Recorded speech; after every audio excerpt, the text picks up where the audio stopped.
Cherry tomatoes. Cherry tomatoes. Yeah, the little one. Sledgehammer. With a sledgehammer. I just wanted to be all like that. Yeah. So just one. So. Hello everyone, Angels26 here again. And today we'll be taking a look at the startup sequence for the PMDG Boeing 737-700. This will cover how to get the aircraft from its cold and dark configuration to up and running and ready to taxi. And we'll also do a basic takeoff as well. So let's walk up to the beautiful plane parked outside.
Welcome on board the 737.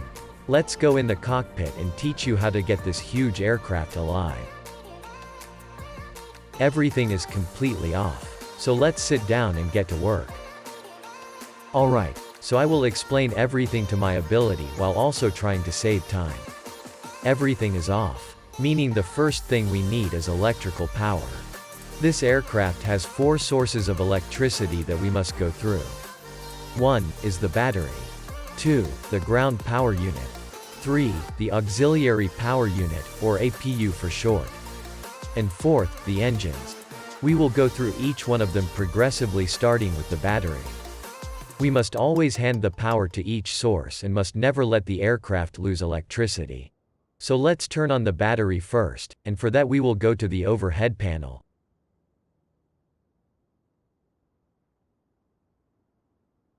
Find the electrical panel and you should be able to see the battery switch.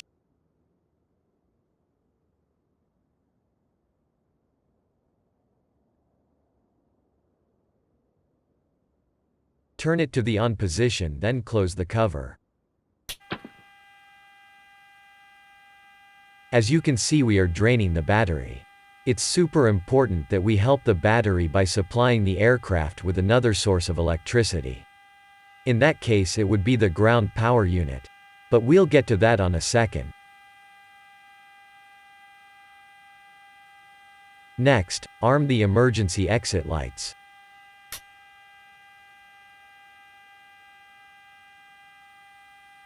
We need to keep the battery from draining. So let's connect the ground power unit and get our electricity from it. So to do that, simply go down to the FMC and in the menu connect it as shown here.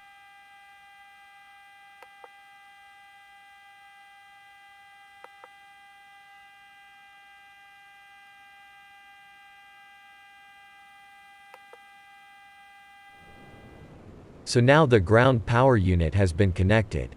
Now we can put the GPU on bus and we'll be able to continue. Go to the overhead panel and put the ground power unit on bus.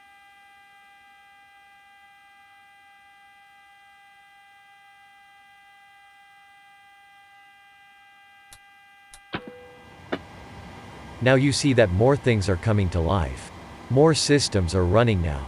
Perfect. Now we can continue with the rest of the startup. You can confirm that we have AC voltage here.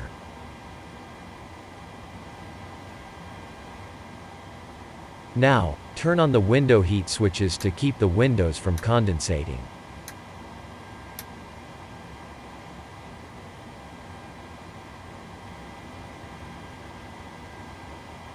Make sure your position lights are turned on to steady. And they are.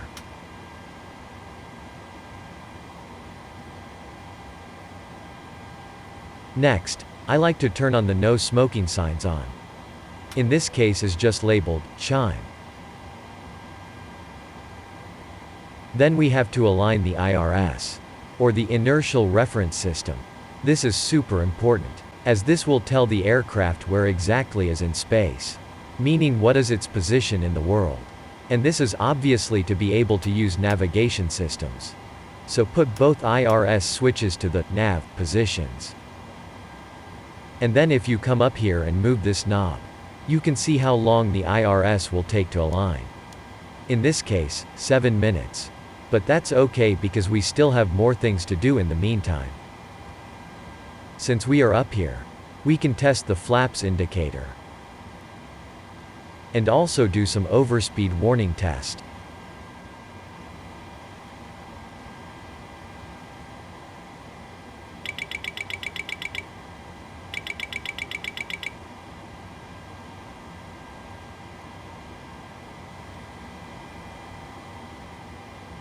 We have now got to the most complicated part of the startup. The flight management computer, or the FMC. This is the brain of the aircraft. And here we will need to input all the information the aircraft needs for the flight. I will not go in detail about this system. But to be able to use this we need a flight plan. So the first thing to do is align the IRS from here by telling the airplane in what airport we are. So as you can see we have a message advising us that the navigation database is out of date. That's okay. We can clear that message by pressing the Clear button. Press Index and go to the identification page.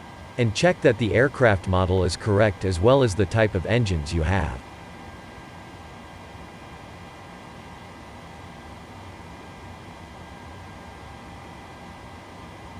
Then follow the suggested page. So press the Pause Init page. Here, we need to tell the FMC where we are located. So put the ICAO code of the airport you are parked at.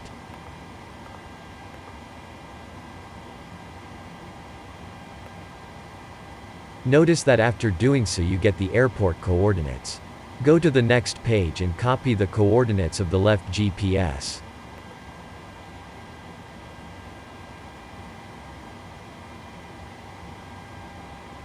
When you press on the soft key, the coordinates are copied to the scratch pad.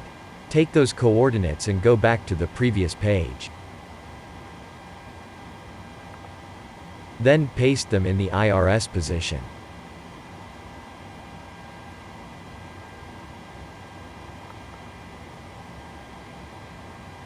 Once you do that, then we can tell the aircraft our destination. Along with the runway we'll be using for takeoff and our flight number.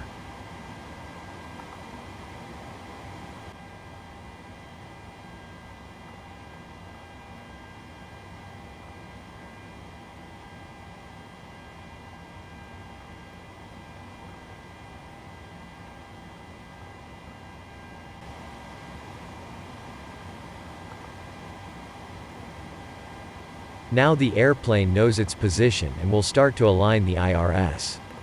So now we need to tell the aircraft its weight and other important values that will help the aircraft perform better. We need to input the gross weight of the airplane and the zero fuel weight. But a quick way around that is to press the 0 fuel weight soft key and the weights will be automatically filled in for us.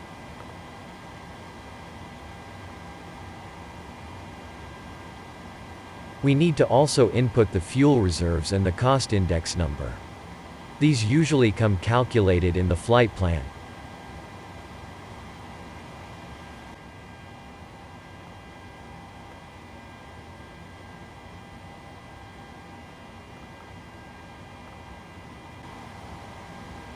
Also, we can input our cruise altitude, which in this case is flight level 360 or 36,000 feet as indicated by the flight plan.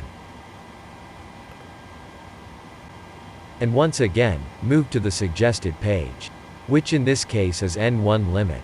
This is to make the FMC think we have less powerful engines so we can save more fuel and be more efficient.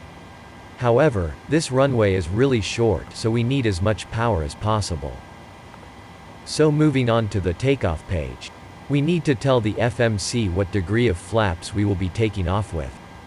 In this case is 5 degrees down. And notice that we get our V speeds. Then select the CG button to get your center of gravity. And that will give you the elevator trim value.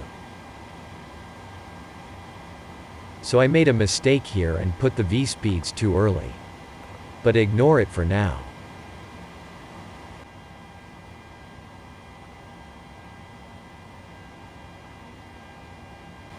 Now go to the departure page and select the runway you'll be taking off from, and the standard instrument departure.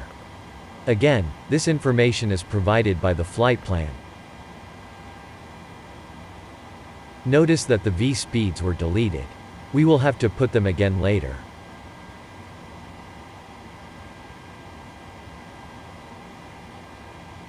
Now go to the route page and press next page. And now is time to start putting your waypoints.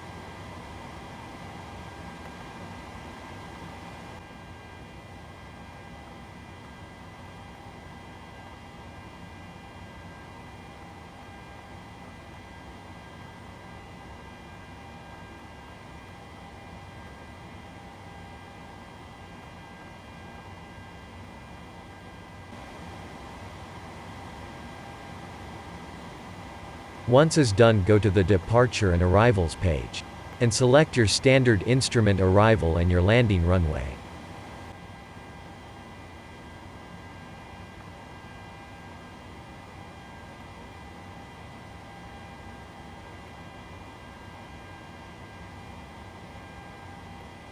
Now we need to go to the legs page and check if we have any vectors or discontinuities. If we do, we must clear them.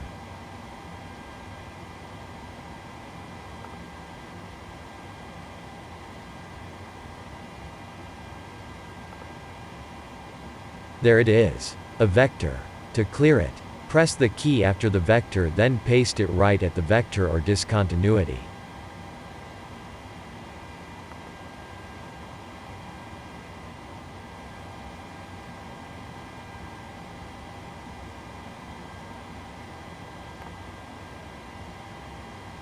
Okay, everything looks good now, so we can activate this route. Then press Execute to confirm.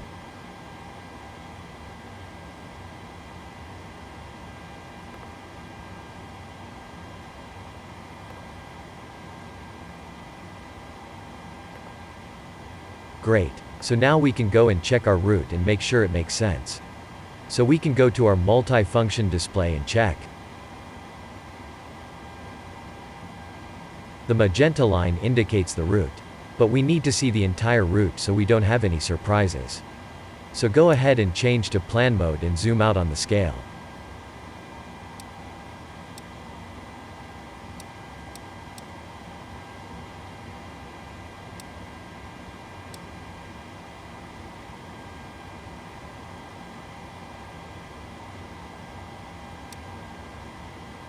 Then in the FMC with the legs page, click the step button to step through the waypoints. You may need to zoom in and out if the screen is too cluttered.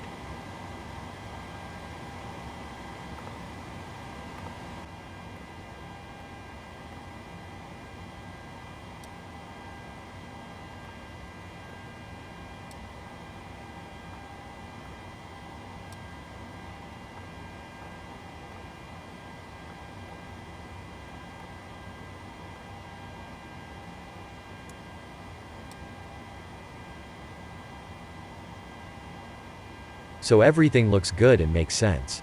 So now I will do some tests to ensure that we are warned if something goes wrong.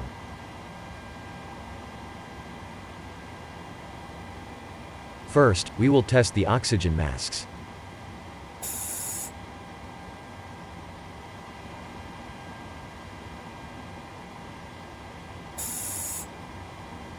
Now, let's do a fire warning test.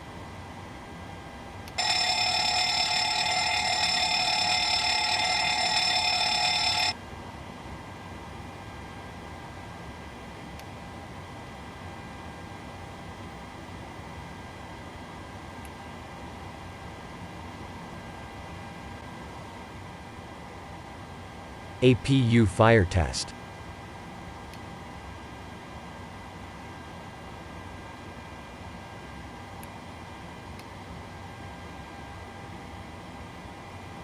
Cargo fire test.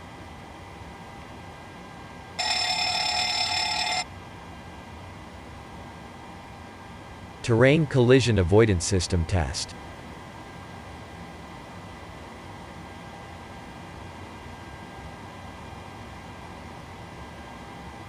TCAS test. Pass. Ground proximity warning system test. Glide slope. Pull up. Wind shear. Wind shear. Wind shear. Terrain. Terrain. Pull up. Airspeed low. Airspeed low.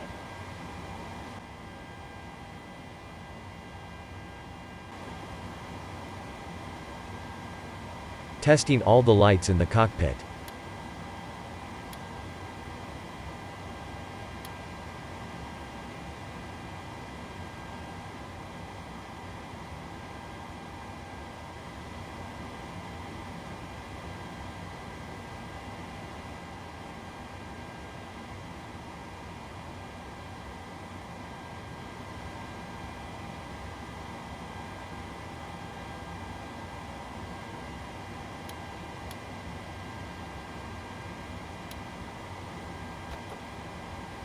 Testing autopilot disengage lights.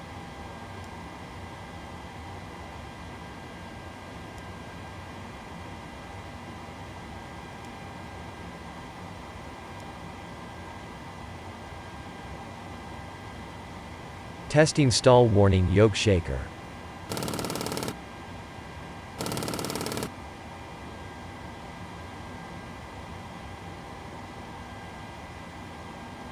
Alright, tests are done. Continue. Now arm the auto brake to RTO. Or rejected takeoff.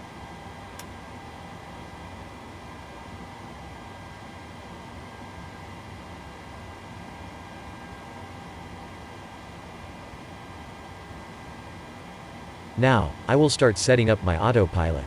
Starting by turning on both flight directors.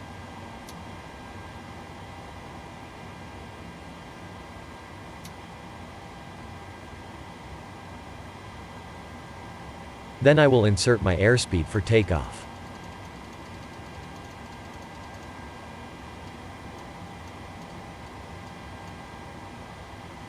Then the VNAV button for vertical navigation. And the LNAV for lateral navigation.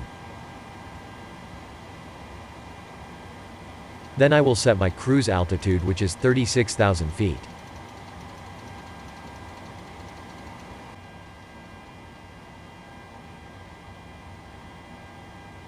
And then we have to set the cabin pressure altitude and ground elevation, so that the airplane can adjust the pressure accordingly.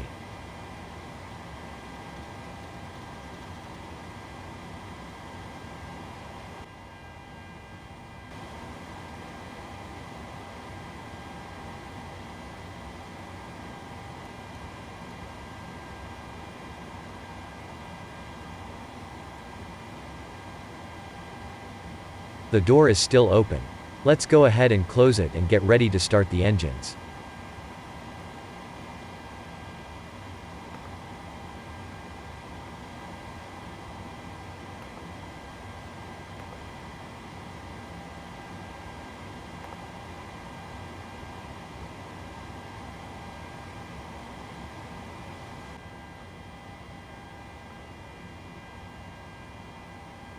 Now we will start up the APU. The APU is a self-contained turbine engine located at the tail of the aircraft.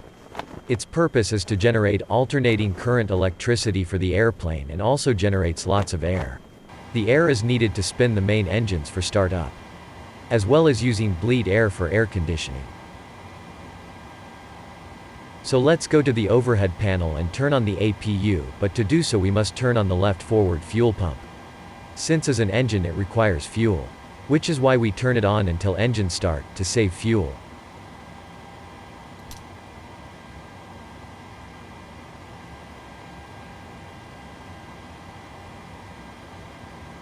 Now, press and hold the APU switch to start, then it will return to the on position. And we have to monitor the exhaust gas temperature gauge or EGT.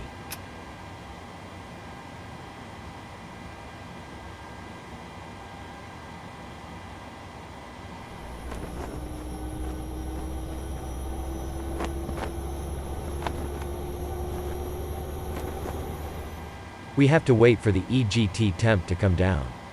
And then the APU generator light will come on, which we can then turn on to get electricity from the APU.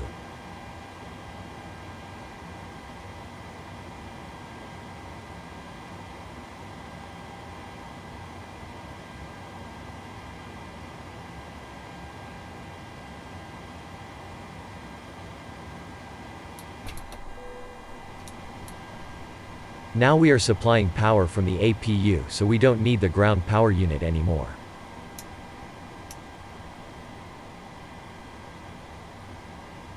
Also, we can use the APU for air conditioning so we can get our passengers comfortable. So turn on the APU bleed air. Then turn off the engine bleed air since the engines are not started yet.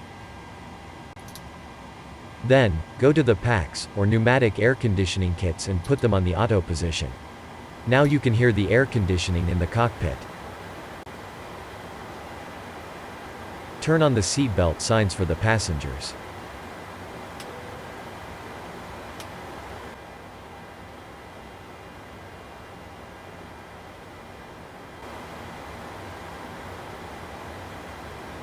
For some reason my brakes don't work.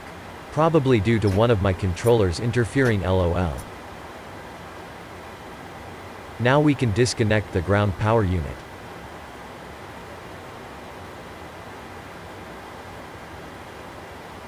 And remove the wheel chocks.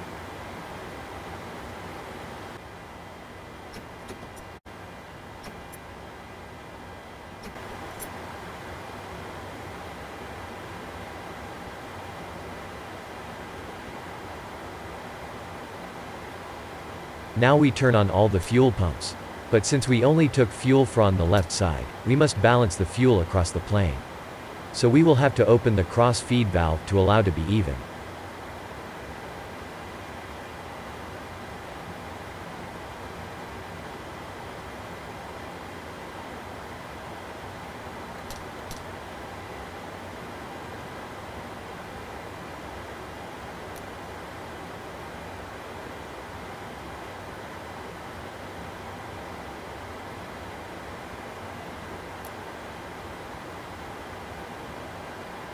Now we can turn on the electric hydraulic pumps.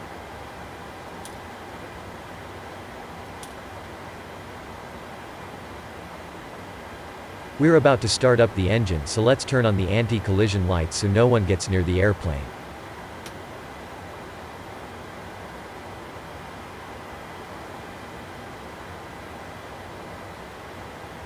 Turn off the air conditioning. This is important because we need all the air to go to the engines for startup.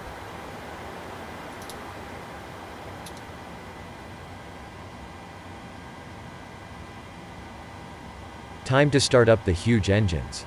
So go to the overhead panel and change the engine ignition from both to either left or right. Now we will start engine number 2. Always start engine 2 first. So put the switch to the ground position. Quickly go down to the engine display, and when the N2 reaches 20%, put the lever to idle. Like this.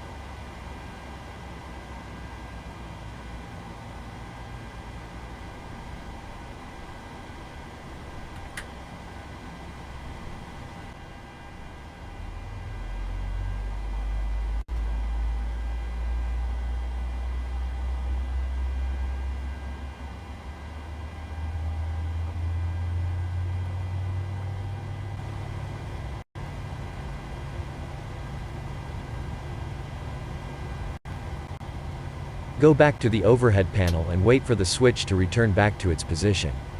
Then start the same process with engine number 1.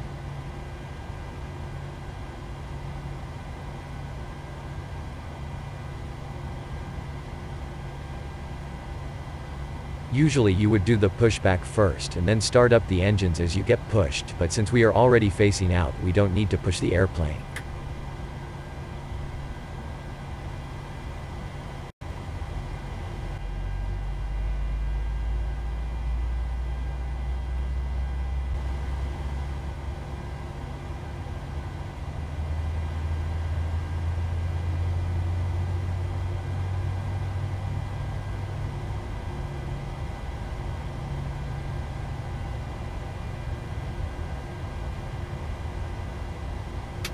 Now that both engines are started, put the switches to the cont position. This will ignite the engines continuously during takeoff, especially in storms to prevent engine failure.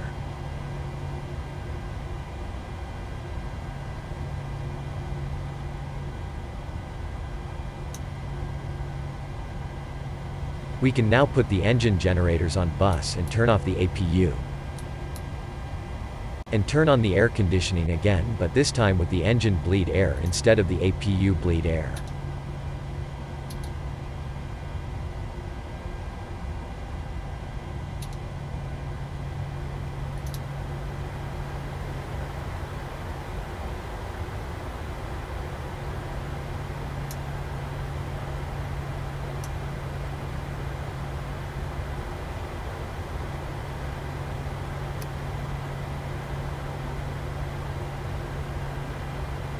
Now turn on the probe heat.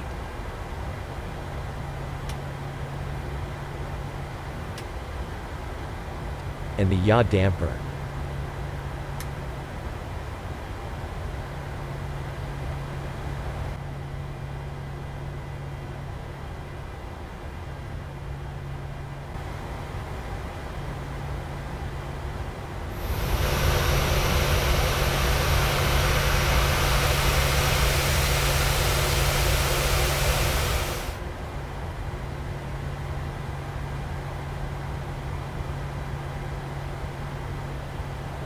I will fix my V-speeds and apply my elevator trim.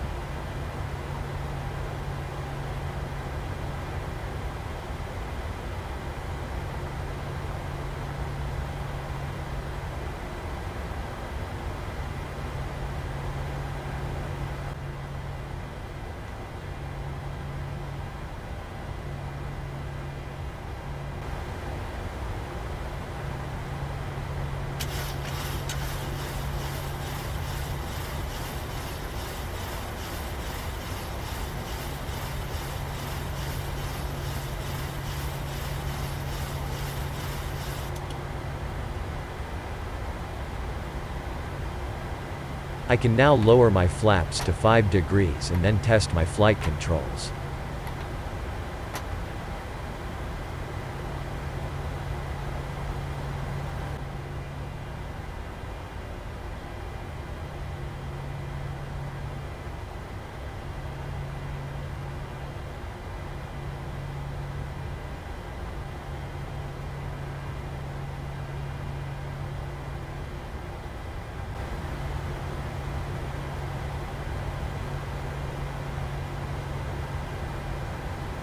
Then, I can turn on my taxi lights.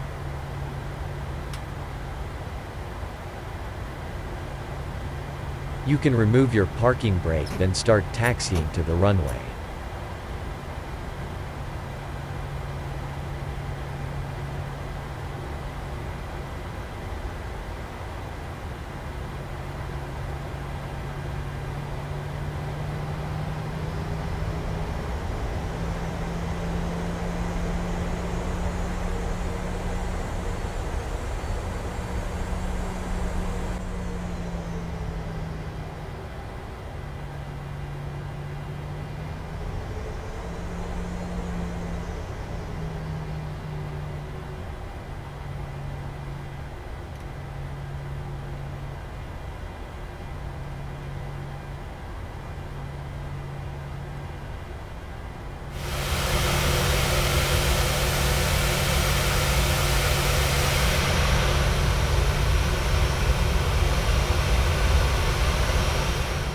Put your engine display like this during takeoff so you don't have to glance down.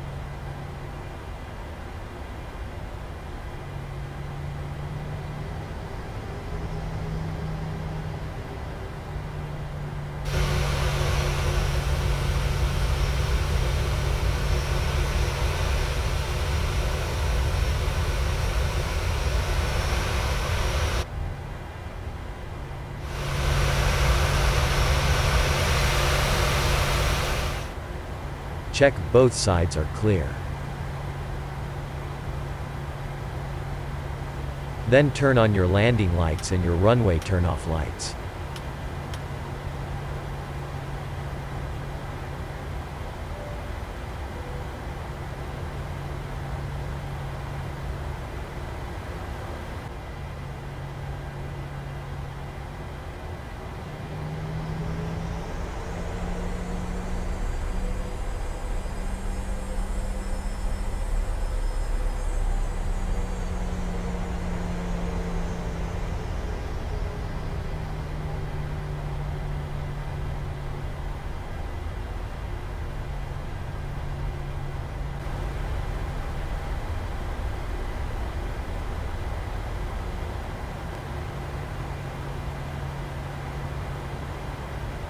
Turn on the auto throttle and press this secret button for toga.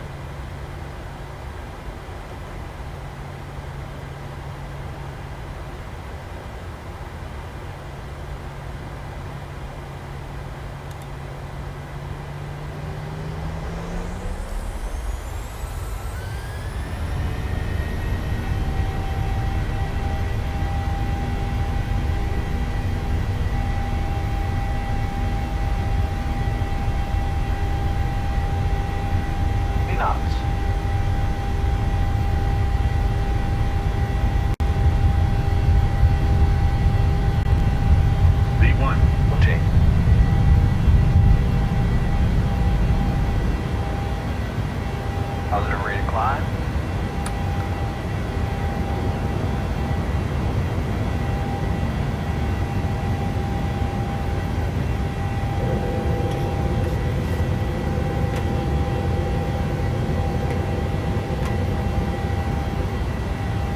And just like that we are airborne. You can hand fly the airplane for a little bit then turn on the autopilot.